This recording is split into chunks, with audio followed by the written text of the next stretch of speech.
சேலம் மாவட்டத்தின் முக்கிய சுற்றுலா தலமாக திகழும் ஏற்காட்டில் பிரசித்தி பெற்ற சேர்வராயன் கோவில் அமைந்துள்ளது. இந்த கோயிலில் ஆண்டுதோறும் வைகாசி மாதத்தில் நடைபெறும் திருவிழாவில் ஏற்காட்டை சுற்றியுள்ள 67 கிராமங்களைச் சேர்ந்த பொதுமக்கள் கலந்து கொண்டு வழிபாடு நடத்துவது வழக்கம்.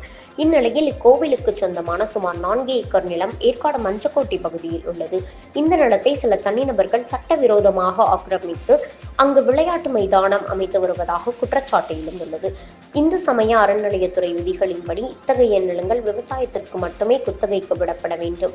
இந்நிலையில் விதிகளுக்கு புறம்பாக விளையாட்டு மைதானம் அமைக்கப்படுவது அப்பகுதி மக்களிடையே அதிர்ச்சியை ஏற்படுத்தியுள்ளது. மேலும் நிலத்தை சமப்படுத்துவதாக கூறி அங்குள்ள மண் சட்டவிரோதமாக கடத்தப்படுவதாக புகார் எழுந்துள்ளது. அரசு நிலத்தில் வெளிப்படையாக நடைபெறும் அத்துமீறல்கள் நடந்தும் சம்பந்தப்பட்ட அதிகாரிகள் எந்த நடவடிக்கையும் எடுக்காமல் மௌனம் காப்பது குறித்து பொதுமக்கள் மத்தியில் பல சந்தேகங்களை எழுப்பியுள்ளது. இந்நிலையில் கோவில் சொத்துக்களை பாதுகாக்க வேண்டிய அறநிலையத்துறையும் மாவட்ட நிர்வாகமும் உடனடியாக இந்த விவகாரத்தில் தலையிட்டு ஆக்கிரமிப்புகளை அகற்றி நிலத்தை மீட்க வேண்டும் என்றும் மண் கடத்தலில் ஈடுபடுவோர் மீது கடும் நடவடிக்கை எடுக்க வேண்டும் என்றும் சமூக ஆர்வலர்கள் கோரிக்கை விடுத்துள்ளனர்.